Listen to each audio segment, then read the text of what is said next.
Buenas noches. Qué rico que haya tanta gente para compartirles esta experiencia. Les cuento que algunos de ustedes están aquí porque les informaron, a otros los invitaron, otros están por curiosidad. Pero ¿saben cuál es la verdadera razón que están aquí? Porque Dios quería que estuvieran aquí. Si Él no hubiera querido, ustedes no estaban aquí. Espero que lo que les voy a contar les sirva para el resto de sus días. Y no esperen a que les pase lo que me pasó a mí para poder empezar a entender, a querer y a tratar de encontrar a ese Dios y meterlo aquí en el corazón. Ustedes dirán, ¿y de dónde acá apareció diciendo cosas? No se extrañen, yo también me extraño. Hace 9 meses yo no me veía en nada de esto, y mucho menos hablando de Dios, y mucho menos contando una historia. Mi vida era y sigue siendo normal, como la de cualquier persona. Me dedicaba a vivir en el mundo, creía en Dios, pero creía de una forma a conveniencia. Lo que me convenía creía de Él. Estuve en muchas partes, visité muchos grupos de la nueva era, grupos esotéricos, tratando de encontrar alguna explicación, y algunas explicaciones que me daban por allá, de pronto trataron de convencer. Pero Dios tenía otro proyecto, tenía otra forma, y la forma que Él se dio para que yo volviera a Él fue sacudiéndome. Yo digo que me volvió ropa de trabajo. ¿Dónde empieza todo esto? En septiembre del año pasado yo me enfermé. Yo trabajo en una droguería. Llevo más de 30 años de experiencia trabajando en droguería. Entonces yo me creía Superman. Todo lo que a mí me daba, yo me lo podía curar. Cualquier enfermedad que a mí me aparecía, yo me la podía curar. Vivía creyendo eso, me creía que sabía mucho. Era intocable. Todo el mundo se enfermaba, menos yo. Aparecían todas las pestes, a mí si me daban, no había problema. Si aparecía alguna enfermedad rara por ahí, la estudiaba y ya sabía cómo atacarla. Cuando apareció el dengue hemorrágico, lo estudié y sabía que con trimetoprim sulfa se curaba. Cuando apareció el A1H1, sabía que con unas pastas de Tamiflu, la paciente curaba, o el paciente curaba. Para mí no había ningún inconveniente en nada de esas cosas. En los primeros días de septiembre me enfermé. Me tocó ir por urgencias al Hospital San Rafael. Era diabético. Se me sube el azúcar como a 520 y tengo que ir por urgencias. Llegué allá como a las 10 de la mañana. Me empezaron tratamiento, suero, droga. A las 10:30, 11 de la noche me dijeron: tu azúcar está controlada, te puedes ir para la casa. Ya sabes, cuídate, no puedes comer azúcar, no puedes una galleta, un confite, nada de esas cosas. Haz tu dieta y vas a vivir tranquilo. Resulta que cuando el azúcar se sube, las defensas se bajan. Y yo estaba en un medio contaminado, como son las urgencias del San Rafael. Y las urgencias de cualquier hospital del mundo son contaminadas. Resulta que me entró una bacteria, no se sabe si por la nariz o por la boca. Una de las dos fuentes. Yo salí tranquilo. Al día siguiente amanezco como con síntomas de gripa. Como yo era Superman y sabía tantas cosas, empecé a tomar antigripales. Al día siguiente amanecí peor, muy indispuesto. Me fui donde un médico amigo. Él me recetó unas inyecciones, un jarabe, unas pastas. Me dijo: tenés una pequeña bronquitis, con esto te va a pasar. Empecé a inyectarme, a hacerme el tratamiento. y cada día seguía peor. Hasta que me tocó ir el siguiente domingo, volver nuevamente a urgencias allá. Cuando llegué, el médico que me recibe diagnostica que lo más probable es que yo tengo el A1H1. Cuando él dijo así, a mí no me preocupó. Yo ya había estudiado esa enfermedad. Dije, 10 tabletas de Tamiflu y para la casa del hombre. Se acabó el problema. Ahí mismo me aislaron, una habitación aparte. Todo el que entraba tenía que entrar tapado. Las visitas restringidas. Y empezaron el tratamiento. Me tomaron la muestra del moco ese. Y el día siguiente amanezco peor en el hospital. Era el lunes. El día martes amanezco muy indispuesto, muy mal. La noche del martes es una noche espantosa. Toda la noche asfixiado, mucha tos, mucho malestar. Al otro día por la mañana, los médicos se reúnen, los especialistas, y se quedan aterrados de que yo no estoy respondiendo al tratamiento. Resulta que yo no tenía el A1H1. Mandan a traer las radiografías. Cuando levantan las radiografías, por experiencia, yo trabajé en un hospital que se dedicaba solo a pulmones, aprendí a leer las radiografías de tórax. Cuando la vi, el pulmón derecho no aparecía, el izquierdo solo la parte superior. Y como yo seguía siendo Superman, dije, tengo una bronconeumonía. Pensé lo mismo, tratamiento 5 o 10 días, penicilina, antibióticos y el hombre para la casa. Se reúnen los médicos por allá a un lado con mi familia, cuchichean. Cuando al rato vienen y me dicen a mí que por seguridad mía y tranquilidad de ellos, me van a pasar a mí a cuidados intensivos, que voy para la unidad de cuidados intensivos. Siempre como más o menos positivo. Lo único que me aterrorizaba era pensar que pronto me fueran a entubar. Yo sabía que era eso. Nunca me lo han hecho, pero había visto pacientes con eso. Y no, 5 días en cuidados intensivos y el hombre para la casa. Ni siquiera sospeché lo que se me venía encima. Si hubiera sospechado, hubiera aprovechado esos minutos para pedir perdón a mi esposa, a mis hijos, cuadrar algunas cosas. Dentro de mis planes estaba 5 días bien atendido en cuidados intensivos y para la casa. A eso más o menos de ese mismo día, del 6 de septiembre, como a las 4 de la tarde me pasan a cuidados intensivos. A las 7 de la noche de ese mismo día, yo ya había entrado en estado de coma. Estoy en estado de coma hasta el 26 de septiembre. Son 21 días que estoy allá, contando el día al 6. Tengo unos días muy críticos por historia clínica del 18 al 22. Son los días en que los médicos tiran la toalla. Digo tirar la toalla en el sentido de que ellos dicen no hay nada que hacer. El estado en que él está no vuelve. Si vuelve, queda con secuelas mentales, porque había tenido una cosa que llama la hipoxia cerebral. Como mi problema era bronquial, se empezó a afectar la saturación de oxígeno, que lo miden con un aparatico que le colocan a uno aquí. En la pantalla aparece, lo normal es que uno marque de 90 a 100. Me dicen los médicos que cuando empieza a bajar, cuando llega más o menos a 80, 75, los órganos empiezan a morir. El primero que muere es el cerebro, por una cosa que llama hipoxia cerebral. Después mueren las vísceras, los riñones. Lo último que aguanta es el corazón, que tiene movimiento propio y funcionamiento aparte, necesitando, lógico, siempre el oxígeno.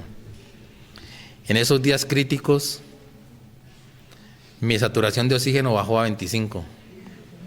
Por eso ellos decían que no había mucha posibilidad. Se preparó, como anécdota les cuento que se preparó mi entierro. Yo vivo en San Antonio de Prado y la gente allá preparó mi entierro cerca de 3 o 4 veces, porque ya que se murió, que murió a tal hora, ya se regó la noticia porque como los médicos han dicho que no había mucho que hacer, entonces yo no culpo eso. Lo digo a ustedes, este testimonio que yo estoy dando aquí es una prueba fehaciente, real, de lo que la oración puede hacer. Yo estoy aquí, vivo, delante de ustedes, por la oración de toda esa gente en San Antonio de Prado. Yo llevo 24 años allá. He convivido y conozco a la mayoría de la gente allá por el trabajo mío. Y les digo que la oración que se hizo por mí, yo nunca pensé que se fuera a hacer. Todos los grupos de oración estaban orando por mí, se reunían en la iglesia a orar por mí. Se hicieron misas por mí. La gente recogió limosna para hacer misas de limosna, rogando a Dios por mi salud. Si hubiera sido por méritos propios, yo no estaba aquí. Yo soy consciente que yo no soy merecedor de esa oportunidad que se me dio. Siempre estaré eternamente agradecido con la gente de Prado, que dobló rodilla y clamó a Dios por mi salud. La oración es la fuerza más grande que hay. Nunca se les olvide eso. Pídanle a Dios lo que quieran, pero orando. En oración Dios da lo que sea. Eso es maravilloso. Y otra cosa que me gustaría que ustedes se grabaran es que Dios no es sordo. Para nada. Dios escuchó esas oraciones. De donde yo estaba, nadie, o escasamente uno, como me dijo un médico, 1 entre 1000 logran volver y vuelven en las condiciones que vos volviste. Al día 26, antes de ese día 26 empiezo a presentar síntomas, reactivación de los riñones, la orina empieza a funcionar nuevamente, los médicos se aterran. Me dijo una médica que era aterrador la forma como mis pulmones empezaron a reaccionar. Palabras textuales de ella me dijo, es que los pulmones suyos estaban como cueros de zapato, ni abrían ni cerraban, no había nada que hacer por eso. Empiezo a recuperarme. Yo despierto el 26 de septiembre del estado de coma. En una forma aterradora me veo. Parecía, y ya estaba bastante deshinchado según me cuentan la familia, parecía un hipopótamo en esa cama, porque como mis riñones no funcionaban, todos los líquidos se retuvieron, los pies, el cuerpo, las manos, la cara, sabían que era yo porque me conocían, si no, no me hubieran reconocido. Y empieza una recuperación, gracias a Dios, muy rápida. Cuando despierto, tengo un tubo por traqueotomía que entra por aquí, tengo 4 sondas que entran directo al corazón, tengo una sonda que va derecho a la vejiga, bolsas de sangre, una sonda que entraba por la nariz, de hecho, al estómago para alimentarme por ahí. Como me dijo alguien por ahí, parecía sobrada de tigre. En forma aterradora empiezo a entrar en conciencia. Un enfermero me dice, porque con ese tubo en la boca uno trata de quitarse todo eso, que lo fastidia mucho. Entonces me dice que me calme, que entro como en conciencia por él, de que me dice que estoy en la unidad de cuidados intensivos, que estoy muy enfermo, que tengo que ayudarles. A los 2 días ya me habían quitado el primer tubo de la boca. Entró una doctora, la doctora Marisol, me hizo unas preguntas. Ella quería saber en qué estado mental había quedado mi cerebro, porque cuando desperté esos médicos con sus aparatos me miraban los ojos a ver qué encontraran ahí, si de pronto me veían si yo estaba loco o descerebrado como de haber quedado. A los 3 días más o menos entra la doctora Marisol y me dice que vamos a hablar, que hablemos con los ojos. Ella me decía, al rato me decía viejo, otra de don Darío. Me dice, viejo, si usted me entiende, vamos a hablar, hablemos con los ojos, porque yo no estaba en capacidad de hablar todavía. Entonces me dice, cerrar los ojos es sí, dejarlos abiertos es no. Y empezó, le voy a dar varios nombres, cuando diga su nombre, si lo reconoce, cierre los ojos. Y empezó Pedro, Pablo, José. Cuando dijo Darío, se los cerré. Y así me hizo unas preguntas para mí bobas, que el año, que a qué me dedicaba, 6, 7 preguntas. Ella sale del cubículo donde yo estaba, que era como una urna de cristal, abre la puerta, se quita todas esas máscaras que se ponían, Y yo oigo cuando ella le dice a los enfermeros, ese señor, eso es un milagro. Y ya, ¿cómo así? Yo soy un milagro. Y me quedó sonando eso. Como a los 3, 4 días que ella volvió, ya muy ronco, le dije, doctora, ¿usted por qué dijo que yo era un milagro? Ella me dijo, no, viejo. Después, cuando esté en más condiciones, le cuento. Después me contó lo de la saturación de oxígeno, el estado crítico en que estuve. Un día me le fui a las 10 de la noche. A mucho esfuerzo me volvió a recuperar. A la 1 de la mañana me le volví a ir. Volvió y me recuperó otra vez, volvió y me sacó. Toda la noche me contó ella que batalló conmigo. Esa es como la parte clínica de lo que me pasa a mí, de la enfermedad. Después de eso les cuento que empieza una recuperación maravillosa. Los médicos me decían a mí que yo me demoraba más o menos 6 meses en volver a hablar. Y al mes y medio ya estaba hablando. Me decían que me podía demorar 6 meses y un poquito más en volver a caminar bien porque ha perdido el tono muscular por estar acostado tanto tiempo. Al comienzo caminaba con un caminador, después con un bastón. No más, se acabó al mes y medio, casi 2 meses, ya pude dejar, gracias a Dios, el bastón. Y la recuperación ha ido despacio, despacio, pero de una forma muy rápida para los médicos. Ahora voy a la parte interna. Cuando uno está en estado de coma, uno no siente nada. No hay dolor, no había asfixia, no había tos, no había fiebre, no había hambre, nada me dolía. Yo aparezco allá en algo que yo llamo un salón, que lo único que tiene de salón es un piso muy blanco, muy brillante, como un mármol hermosísimo. No hay paredes, no hay techos, y aparezco yo así como estoy, vestido, totalmente vestido.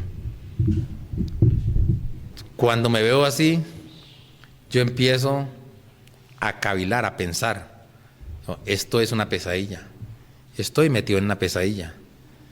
Y como es una pesadilla, me tengo que quedar dormido o me tengo que pellizcar, me tengo que mover para despertarme. Y me voy a despertar en mi cama y se acabó esto.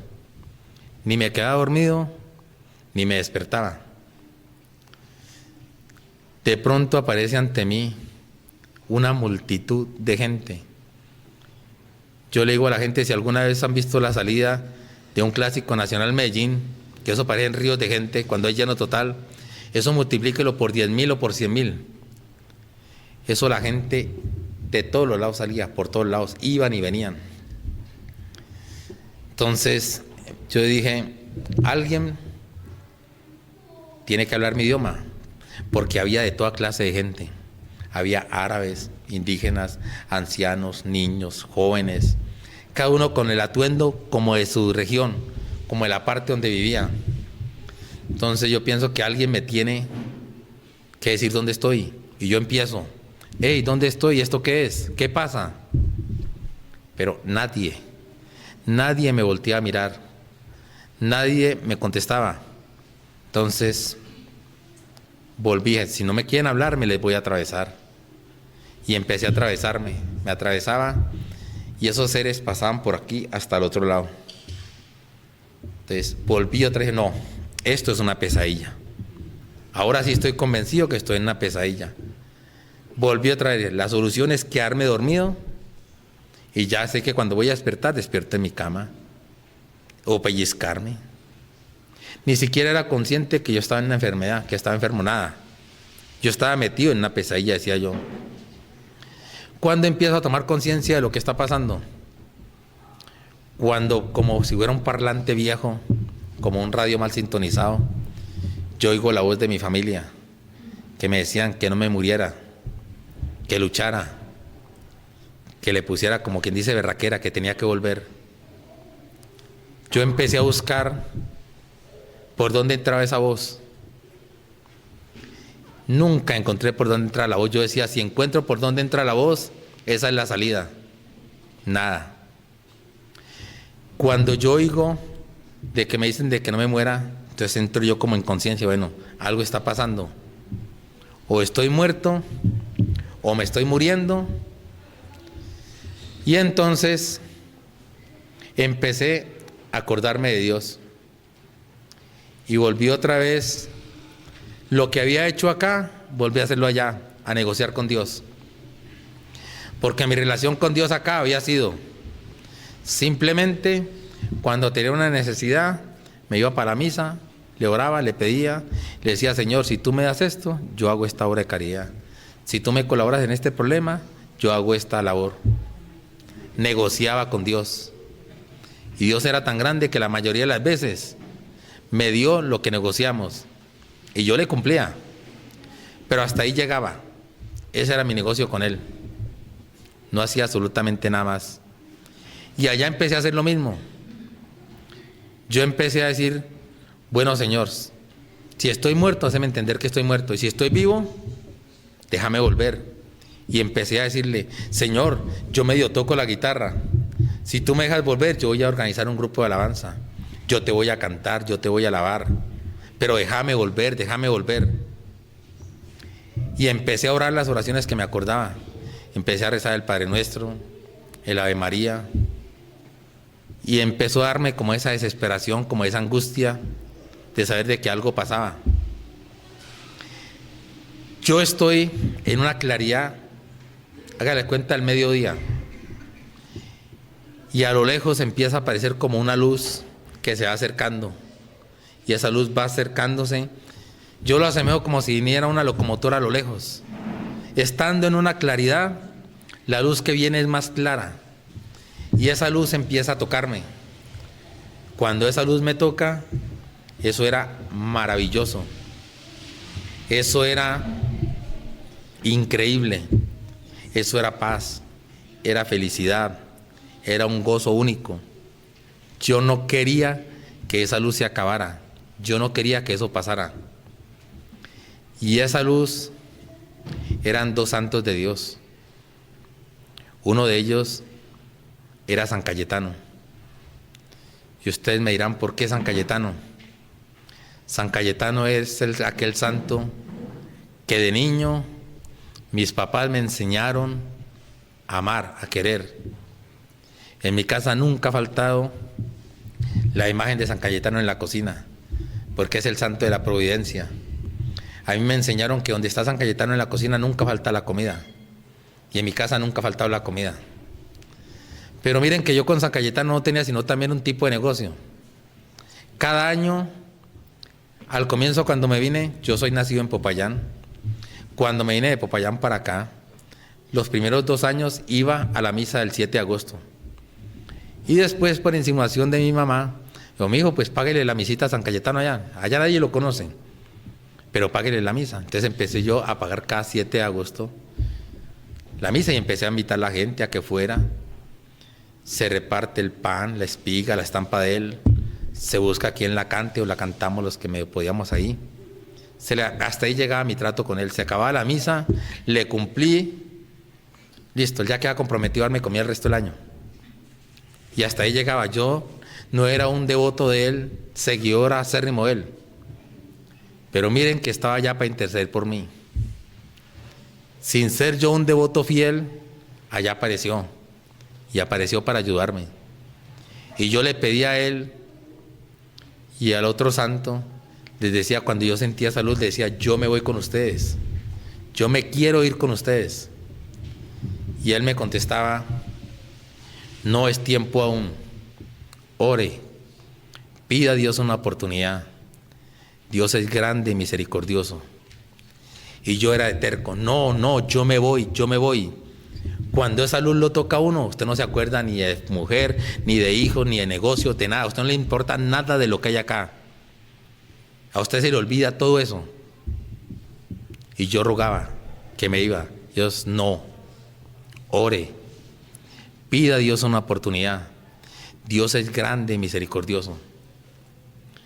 Después de aquella aparición de ellos, aparezco yo sentado como en un gran asiento, como una especie de reclinomati. No estoy amarrado por ningún lado. Lo único que puedo medio mover es escasamente la cabeza. no más. Y aparece ante mí como una pantalla de cine. Y empieza a correr ahí toda mi vida. Empieza a pasar todo lo que yo había hecho aproximadamente desde los 5, 6, 7 años. Empieza a pasar todo eso. Vi cosas que yo había hecho ahí, que cuando pude volver, le pregunté a mi mamá, mamá, ¿alguna vez pasó esto? Yo, sí, ¿usted por qué se acuerda de eso? Y yo lo vi allá. Eran etapas de mi niñez que yo no recordaba. Y empiezan a pasar, como les digo a ustedes, todas las etapas de mi vida. Lo bueno y lo malo. A esta parte del testimonio yo le llamo el juicio. Eso es un juicio. Porque cuando aparecían las cosas malas que yo había hecho, una voz como atrás mío me decía, a eso no ibas, a eso no te mandamos. ¿Por qué hacías eso? Cuando esa voz me hablaba, yo les digo a ustedes, yo hubiera preferido que me cayera el edificio Coltejer encima, o que me cayeran 20 tractomulas encima. Y no era un dolor físico, a mí no me dolía el cuerpo, me dolía el alma, me dolía el corazón. Yo lo único que hacía era clamar y pedir perdón. Y aquella voz me decía, solo Dios perdona, solo Dios te puede perdonar. Les cuento que me juzgaron por todo. Ante Dios no hay mentira pequeña ni mentira grande. Lo que es mentira, es mentira. Cuando juré el nombre de Dios en vano, me dieron duro. Me hicieron retumbar. ¿Cuántas veces juré el nombre de Dios sabiendo que lo que estaba jurando era una falsedad? Simplemente por quedar bien. ¿Cuántas veces utilicé esta lengua para hablar mal del prójimo, o para calumniar, o para inventar o crear cosas que yo suponía que estaban pasando? Por eso me juzgaron. Me juzgaron por el licor. Yo nunca fui fumador, pero sí en una época me gustó mucho el licor. Y tomé. Y yo decía, es mi plata, yo me la gané, yo me la sudé, me estoy bebiendo mi plata. ¿Sabe qué me decían allá? Cuando me mostraban que yo bebía, ¿por qué atacabas ese templo que es tu cuerpo, donde reposa la esencia divina de la creación que eres tú? ¿Cuántas veces nosotros atacamos este cuerpo con tantas cosas? Con comidas, con licores, con el cigarrillo, con la misma fornicación. Con tantas cosas agredimos este templo que nos es prestado para que podamos estar acá. Esto es, cuando yo veo el testimonio, yo siento como que me estuviera confesando ante la gente. Y lo tengo que hacer, porque ustedes tienen que saber a mí por qué me juzgaron. Cuando fui infiel, me dieron duro.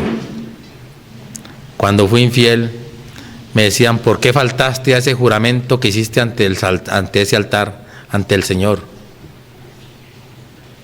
Y había fallado.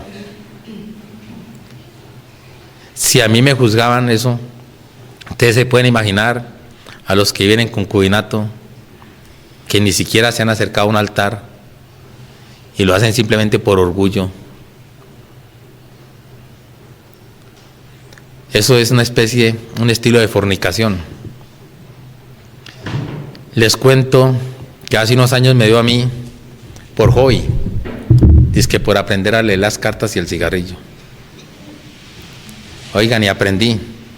Y les cuento que lo hacía por hobby, porque yo cobraba muy poquito. Cuando usted hace el ritual de leer las cartas o el cigarrillo, usted tiene que cobrar. Si no cobra, las cartas después le mienten, o el cigarrillo no se deja leer. Yo cobraba 50 o 100 pesos. Le leía eso para algunos amigos, unos conocidos, muy poquitos, pero lo hacía por ese hobby. Y algunas veces fui acertado, y acerté en cosas muy tremendas. Y yo me creía soplado, me creía lo máximo. Ya, yo soy capaz de adivinar algunas cosas, de leer las cartas. Y más cuando algunos me decían, es que vos sos mucho brujo. Lo que dijiste salió. Eso, ¿saben quién me hacía acertar en esas cosas? Satanás. Porque a él le interesaba que yo me condenara y los que estaban ahí leyéndose las cartas y todas las cosas conmigo también se estaban condenando. Por eso es que me hacía acertado. Y ellos volvían y me decían que les volviera a leer las cartas. Yo les digo, por amor a Dios, no cometan ese error. No crean en cartas, no crean en cigarrillos, no crean en pencas de sábila, no crean en herraduras, en la herradura amarrada con el coso verde. En mi negocio, cuando volví, lo primero que hice fue botar eso. Acabar con eso. Yo tenía una penca de sábila, dice que metía en azúcar con lentejas. Lo único que sirve es la oración, nada más. La única protección posible es la oración. No hay brujo, no hay penca de sábila, no hay chocolate espeso que para leerlo, nada de esas cosas. Dejen eso a la voluntad de Dios, no utilicen más eso. Si a mí por leer las cartas como un hobby me dieron tan duro, me castigaron tan duro, se pueden imaginar ustedes aquellas señoras o señores que traen al marido a la señora y la amarran, o que le hacen una maldad. ¿Se pueden imaginar cómo va a ser el castigo para esos seres? Eso debe ser horrible. Vea, el juicio no es en grupo, el juicio es personal, es cada uno. Cada uno, allá no hay disculpa, que es que yo no sabía, que es no. Y allá no le preguntan a usted por nada de lo material, que es lo que nosotros nos preocupamos por tener acá. Allá no le preguntan si tenía casa, si tenía carro, si tenía finca. Absolutamente para nada sirve eso allá. Imagínense que yo, en mi poca fe, de vez en cuando sí hacía mis obras de caridad. Yo decía, por si las moscas, por si algo puede pasar, yo estoy más o menos como preparándome por si algo me tiene en cuenta. ¿Saben que no me sirvió para nada? Porque eso lo hacía, era alimentando mi ego. Yo alimentaba ese ego y decía, no, es que yo di este mercado, yo soy muy bueno. Pero nunca lo dije, Señor, para resarcir esos pecados que he cometido. Nunca lo dije, Señor, yo hago esto por los dolores que sufriste en esa cruz, por el martirio que padeciste. No, lo hacía porque yo me sentía bien. Si usted no hace las cosas con amor y por amor a Dios, perdió el año. Cómase ese mercadito, más bien no lo regale, que no le sirve para nada. Así son las cosas con Dios. Después de ese juicio, yo quedo muy golpeado. Y nuevamente aparece aquella luz que se vuelve a acercar a mí. Y vuelvo otra vez a sentir esa felicidad, ese gozo. Y yo seguía insistiendo. No, yo me voy con ustedes, yo me voy. Imagínense que yo creía que era tan posible que yo me fuera, que ellos me seguían diciendo lo mismo que no. Que yo dije, yo quiero ver la Santísima Virgen. Yo pensé que si ella me veía, ella me iba a entender y me iba a llevar. ¿Y sabe qué me dijeron? Está detrás tuyo, pero no mereces verla. Después de esto, que yo he analizado todo lo que me ha pasado, ama el negocio que estaba haciendo yo. Como me dijo alguien por ahí, lo más seguro era que ibas para la pay la mocha. Y yo negociando quedarme allá. Esa es la oportunidad que Dios me dio. Me dicen aquellos seres, San Cayetano me dice, que Dios en su infinita misericordia se ha apiadado de mí, que tengo la oportunidad de volver, que voy a volver, pero que tengo tareas que cumplir. Una de las tareas es esto, contarle a la gente lo que yo vi, lo que yo viví, lo que me pasó. Me dice que hable con cuanto sacerdote encuentre y pueda hablar, y que se preste para hablar, que les diga que vuelvan a predicar sobre el infierno, que el infierno existe, que el infierno es real, que el infierno no es una invención de los sacerdotes ni de la iglesia. Y me dicen que me van a dejar ver lo que es esos límites entre el purgatorio y el infierno, para que la gente sepa lo que le espera. Y ante mí, como abriendo un telón, aparece un valle inmenso, un valle sin límites. Eso era como una colada, como una brea, salían como unas burbujas. Yo no sé si calientes o frías, porque yo no toqué eso. Esos seres, si alguno de ustedes alguna vez ha visto un cultivo de lombrices, muchas lombrices, que las lombrices se revuelcan entre ellas, que se entrelazan, metidas ahí, así eran aquellos seres. Se revolcaban como metidos ahí. Salían piernas, salían brazos, salían cabezas. Cuando salía la cabeza, ese lobo le chorreaba así. El olor era asquerosísimo. Yo nunca había olido una cosa tan maluca. Pero peor eran los gritos, eran alaridos de sufrimiento. Y lo único que pedían era oración, oración por ellos. Pedían que intercediéramos ante Dios por ellos. Esas almas benditas del purgatorio necesitan mucha oración de nosotros.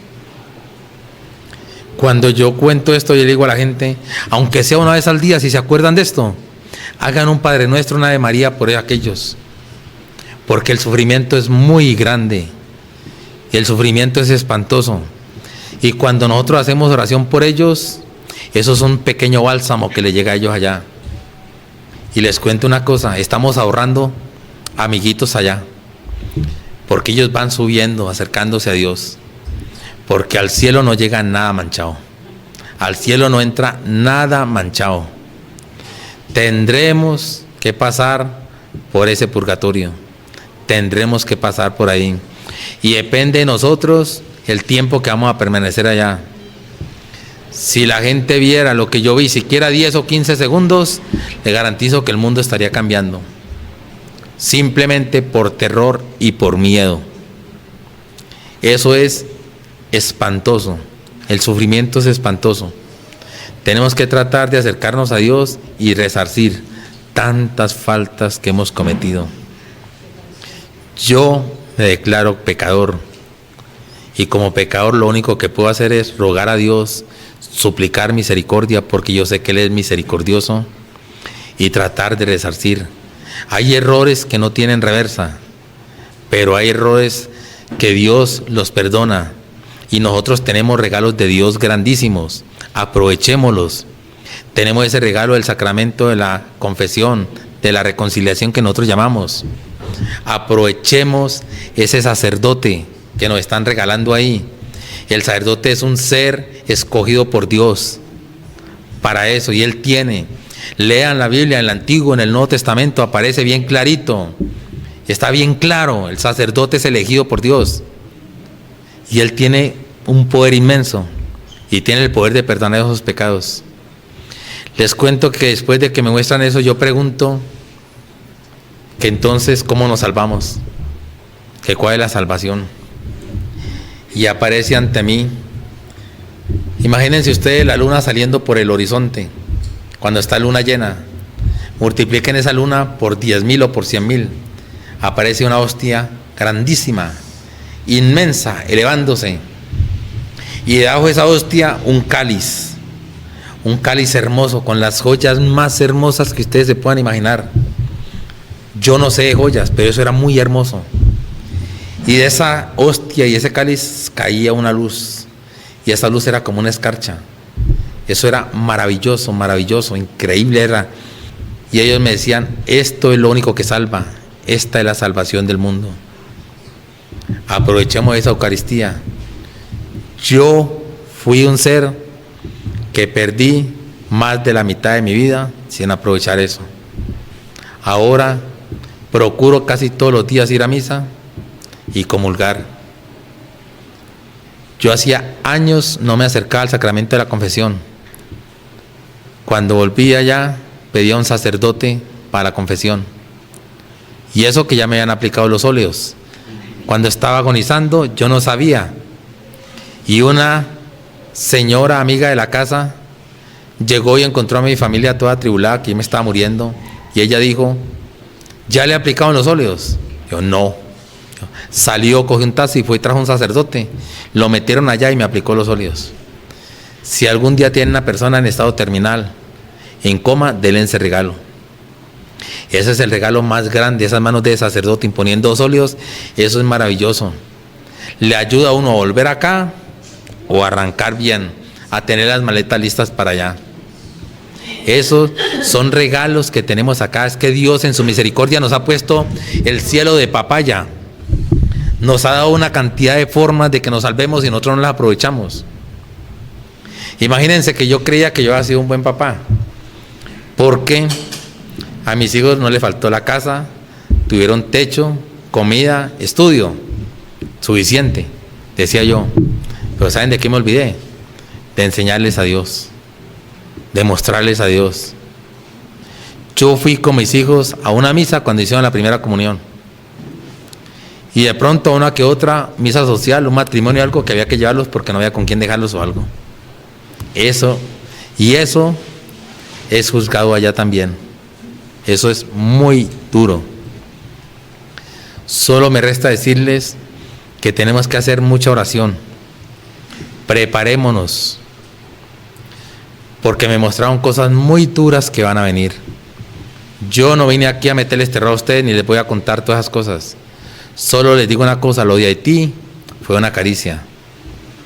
Lo que pasó en Chile, eso es una caricia para lo que nos viene.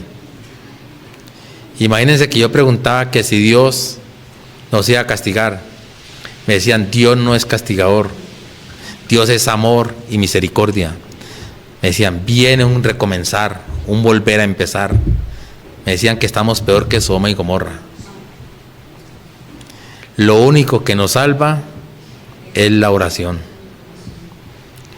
Yo desperdicié, lo que les digo a ustedes, la mayor parte de mi vida en otras cosas, olvidándome de Dios. Estoy tratando de volver a Él, de ganármelo. Me toca rezar el rosario solo, porque como no le enseñé a mi familia a rezar el rosario, me toca solo. Estoy en eso, con la oración los estoy trayendo. Yo lo único que les digo, por amor de Dios, si ustedes supieran la fuerza que tiene la oración, no se imaginan ustedes. La oración, el sacramento de la confesión y la Eucaristía. Y grábense una cosa: cuando se acercan al altar a comulgar, perdónenme esta frase, no se acercan ante cualquier lagaña mico, es ante Dios. Es ante Dios, el dueño de todo esto, el creador de nosotros, el dueño de nosotros. Doblemos rodilla